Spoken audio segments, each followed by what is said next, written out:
नमस्कार दोस्तों। तो ये वीडियो जानकारी से भरा होने वाला है। हम बात करने वाले हैं नैस्डैक ने करीब 1% से ज़्यादा टूटा है और 150 पॉइंट से ज़्यादा टूटा है। और पता है नैस्डैक आपको यूएस के आईटी सेक्टर को रिप्रेजेंट करता है और जैसा कि आप जानते हैं आईटी सेक्टर कहीं भी हो वो यूएस फोकस्ड होता है, तो उस पर इंडिया का क्या प्रभाव पड़ने वाला है ये हम चर्चा करेंगे। और इस मार्केट में देखेंगे डाउ जोन्स जो कि 350 पॉइंट से भी ज़्यादा करीब टूटा हुआ है और वो आपको यूएस का लगभग 30 सबसे बड़ी कंपनियों को रिप्रेजेंट करता है। तो उसमें हम लोग देखेंगे ये इंडियन मार्केट पे उसका क्या प्रभाव पड़ेगा। फिर हम जानेंगे मार्केट की छोटी छोटी पर मोटी बातें, आजकल क्या न्यूज़ आ रही है शेयर मार्केट से रिलेटेड। और अभी हम बात करेंगे, सबसे पहले आइए बात करेंगे हम लोग निफ्टी सेंसेक्स का चाल और जानेंगे मार्केट का हाल। तो आइए हम लोग शुरुआत करते हैं आज का प्रोग्राम। कभी स्किप मत कीजिएगा इस वीडियो को, कभी छोड़िएगा मत। इस वीडियो में जानकारी कूट कूट के भरा हुआ है और मैं आपको दावा करता हूं कि ये सब जानकारी आपको मंडे ट्रेडिंग में काम आएगी। और लास्ट में हम लोग जानेंगे मूड ऑफ द मार्केट की, मंडे का जो स्टॉक मार्केट का चाल होने वाला है, मंडे का मार्केट का मूड क्या रहने वाला है। तो जी हाँ, आइए हम सबसे पहले शुरुआत करते हैं निफ्टी सेंसेक्स की चाल और आइए जानते हैं मार्केट का हाल। तो निफ्टी की बात करें तो प्रीवियस क्लोज रहा ये 17,542 का और ओपन हुआ ये 17,598 का, करीब ये 50 पॉइंट से ऊपर भी इसने गैप अप ओपनिंग दिया था। अगर इसकी लो की बात करें तो इसने लो लगाया था ये 17,476 का और इसका हाई रहा 17,643 का, करीब 167 पॉइंट। अगर इसका लो और इसके हम लोग हाई में देखें तो 167 पॉइंट का मार्केट में पूरा वोलेटाइल रहा मार्केट।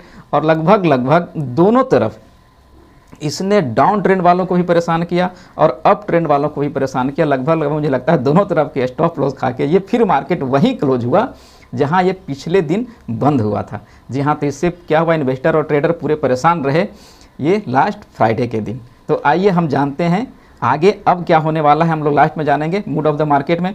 आइए अब हम जानते हैं मार्केट खुला 50 पॉइंट गैप अप में, करीब हाई और लो के बीच 160-70 पॉइंट का गैप रहा और फिर ऊपर का भी स्टॉप लॉस और नीचे का भी स्टॉप लॉस खा के, अगर कहें तो ऊपर का भी पोजीशन कटवा के और नीचे का भी पोजीशन कटवा के मार्केट फिट वहीं क्लोज हुआ जहां वो पिछले दिन क्लोज हुआ था, अपने प्रीवियस क्लोज के आसपास ही।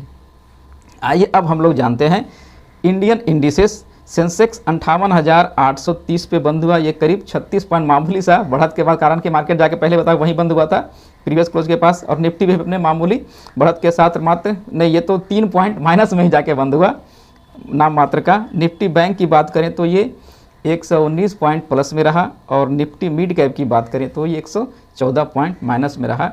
हमने पहले ही बताया था मिड कैप और स्मॉल कैप में अभी बहुत चाल बाकी है और ये उसका डाउन ट्रेंड हमें आगे निवेश के लिए अच्छा मौका देने वाला है। तो चलिए हम लोग बात करेंगे किसी अगले दिन इस टॉपिक पे। आज हम लोग बात करते हैं, अब इंडियन इंडिसेस देख लिए, अब हम लोग देखते हैं ग्लोबल इंडिसेस।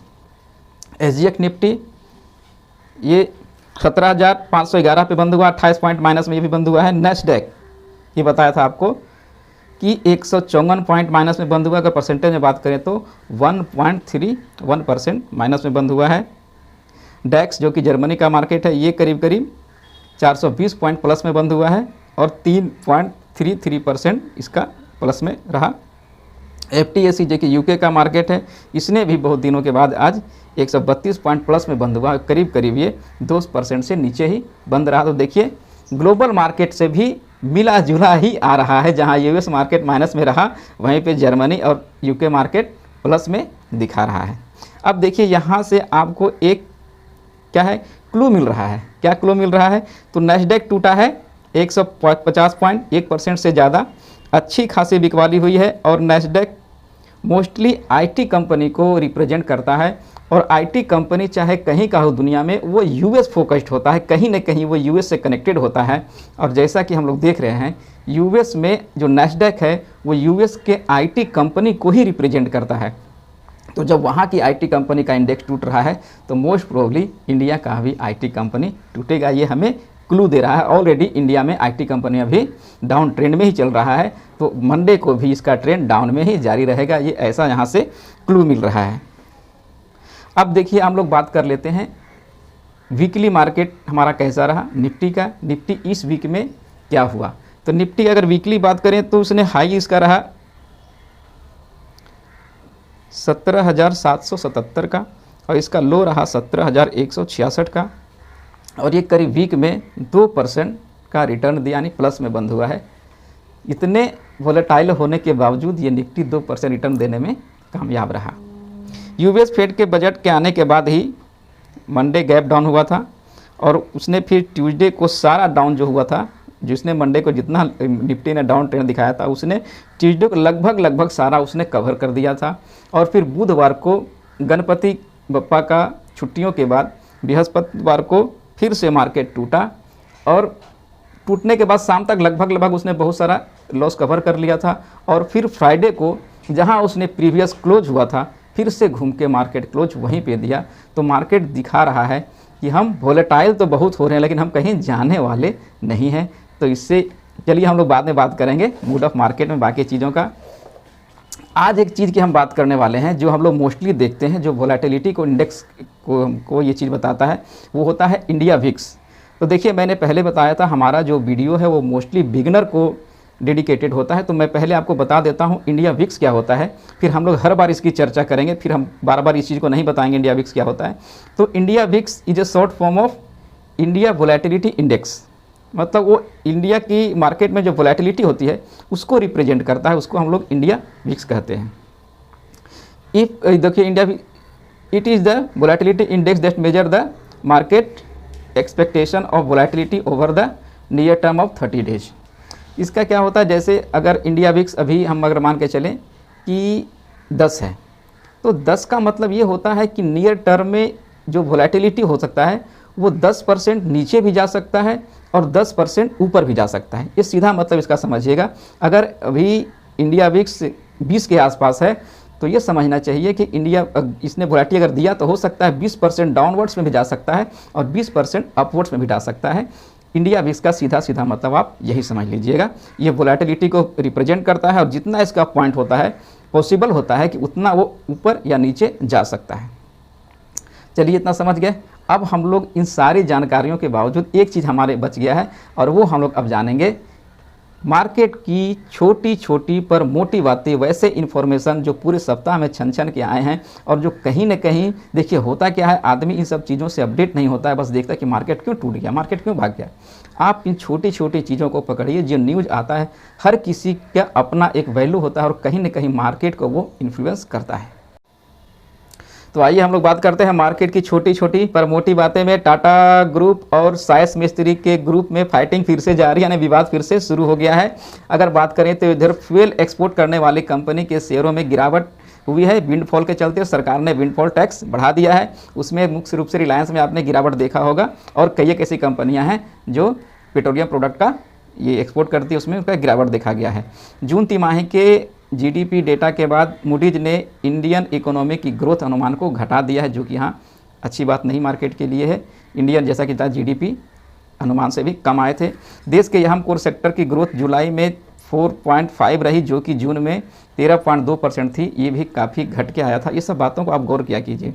टाटा मोटर्स ने टाटा मार्को पोलो मोटर्स में मार्को पोलो की भी हिस्सेदारी खरीद ली। आपने देखा होगा टाटा की जो बसें आती है उसमें टाटा के नीचे मार्को पोलो लिखा होता था, तो उसका मार्को पोलो सब्सिडरी कंपनी थी। अब टाटा ने उसको पूरी तरह से अधिग्रहण कर लिया है। अब हो सकता है टाटा के जो बसों में से आपको मार्को पोलो नाम नहीं दिखेगा।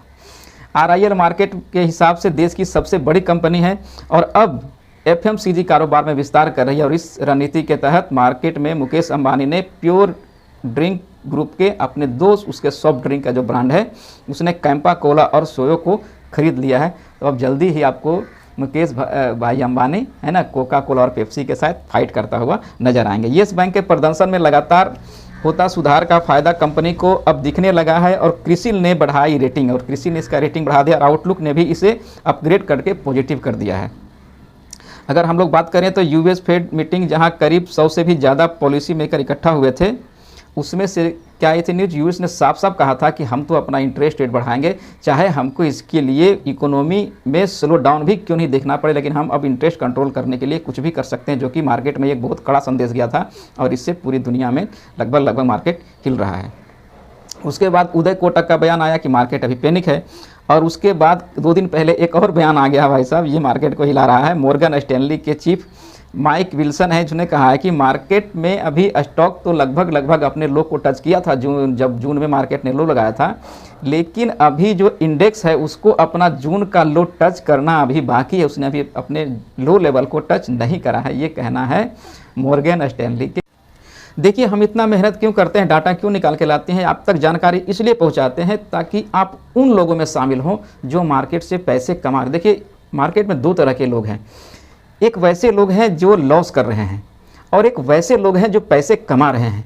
तो उसमें ऐसी क्या खासियत है, समथिंग एक्स्ट्रा होना चाहिए ना कुछ में, तो उनमें वही समथिंग एक्स्ट्रा है जो कि मार्केट में अपडेट रहते हैं और अपने इन्फॉर्मेशन को, अपने नॉलेज को उस लेवल पे ले गए हैं कि अब उन्हें ये सब चीज़ें मार्केट का मूवमेंट निकालने में बहुत सहायता करती है और आसान से मार्केट का जो मूवमेंट होता है उसको वो प्रेडिक्ट कर लेते हैं और मोस्टली टाइम उनका जो सौदा होता है वो प्रॉफिट में कटता है और एक अनजान व्यक्ति जो नहीं जानते हैं वो अपने सौदे हमेशा लॉस में काट लेते हैं। तो मेरा बस यही मोटो है कि मैं आपको ज़्यादा से ज़्यादा आप तक जानकारी पहुँचाऊँ और आप मार्केट में उन लोगों में शामिल हो जो मार्केट में पैसे कमा रहे हैं, उन लोगों से निकल के जो कि इस मार्केट में लॉस कर रहे हैं। तो चलिए अब हम लोग का लास्ट टॉपिक बाकी रह गया है, अब हम लोग सारा कुछ ने देख लिया, अब हम लोग इससे निकालेंगे मूड ऑफ द मार्केट। तो देखिए इंडिया विक्स की बात करा था, इंडिया विक्स अभी 19.55 पे चल रहा है। इंडिया विक्स देखने से अभी कोई वैसा बहुत बड़ी मूवमेंट अपवर्ड्स या डाउनवर्ड्स क्लियर नहीं हो पा रहा है, ठीक है। अब हम लोग एक इंडिकेटर और देख लेते हैं, वो होता है मार्केट मूड इंडेक्स MMI की बात करें तो ये भी अभी क्लियर इंडिकेशन नहीं दे पा रहा है, MMI का भी इंडिकेशन नहीं कह रहा है, अभी भी कोई बड़ा मूव एक्सपेक्ट कर सकते हैं, ठीक है। अब आइए हम लोग देख सकते हैं क्या क्या भाई, हमको तो मूड ऑफ मार्केट तो जानना है ना किसी न किसी तरीके से। तो अब हम लोग देखते हैं बाहर की मार्केट में, खास करके US मार्केट का जो भी होता है वहाँ उसका रिएक्शन इंडियन मार्केट में ज़रूर देखा जाता है। तो देखिए नैस्डैक 1% से ज़्यादा टूटा और IT स्टॉक वहाँ के कमज़ोर हैं और इंडिया के IT स्टॉक पहले ही कमज़ोर पड़ रहे हैं। तो ये आपको क्या हो सकता है, जले पे नमक छिड़कने वाली बात हो सकती है, इंडिया का IT स्टॉक और अभी नीचे जा सकता है। डाउ जोन करीब वहाँ 337 पॉइंट माइनस में है, 300 पॉइंट से भी ज़्यादा, जो कि डाउ जोन्स अमेरिका के 30 सबसे बड़ी कंपनियों को रिप्रेजेंट करता है। तो इससे साफ पता चलता है कि अमेरिकन मार्केट अभी डाउन ट्रेंड में है और जैसा कि बताया था कि US मार्केट इंडिया को सीधा इफेक्ट करता है। तो इसके एक मतलब ये भी निकाला जा सकता है कि इंडिया में अभी कोई अपवर्ड का बहुत बड़ा मूवमेंट तो हम नहीं एक्सपेक्ट कर सकते हैं। चलिए अब हम लोग बात करते हैं इंडियन स्टॉक मार्केट में अप साइड कोई बड़ा मूवमेंट तो एक्सपेक्ट नहीं कर सकते हैं। हम लोग बात कर लिया था IT स्टॉक पहले से ही कमज़ोर है और ऊपर से नैस्डैक का इतना टूटना इस बात को बता रहा है कि IT स्टॉक अभी कमज़ोर ही रहेगा। और हम लोग जैसा जान रहे हैं मेटल पे पहले से ही प्रेशर है, IT स्टॉक पहले ही टूटा हुआ है और बैंकिंग सेक्टर धीरे धीरे सुधरने का नाम ले रहा है, लेकिन अभी फिर से हमें लग रहा है RBI अपना इंटरेस्ट रेट बढ़ाएगी तो बैंकिंग स्टॉक भी टूटेगा। उसके बाद तो इन सारी अगर चीज़ों को हम लोग देखते हैं एक साथ, अगर हम लोग यहाँ पर मिक्स करते हैं तो मुझे यही लग रहा है मार्केट में इतना बात तो क्लियर है कि नीचे का हम बहुत ज़्यादा तो नहीं बता सकते हैं, लेकिन ऊपर का एक बहुत बड़ा जो अभी तक हाल ही में एक्सपेक्टेशन लोग कर रहे थे, जैसा न्यूज़ आ रहा था, वो ट्रेंड अब चेंज हो गया है। हम ऊपर का एक बहुत बड़ा एक्सपेक्टेशन अभी नहीं कर सकते हैं, कम से कम इस सप्ताह तक एक थोड़ा सा अभी 2-3 दिन कम से कम मार्केट कंसोलिडेट करेगा, उसके बाद ट्रेंड क्लियर होगा, तब हम लोग बात करेंगे कि अब बाज़ार किस तरफ जाएगा।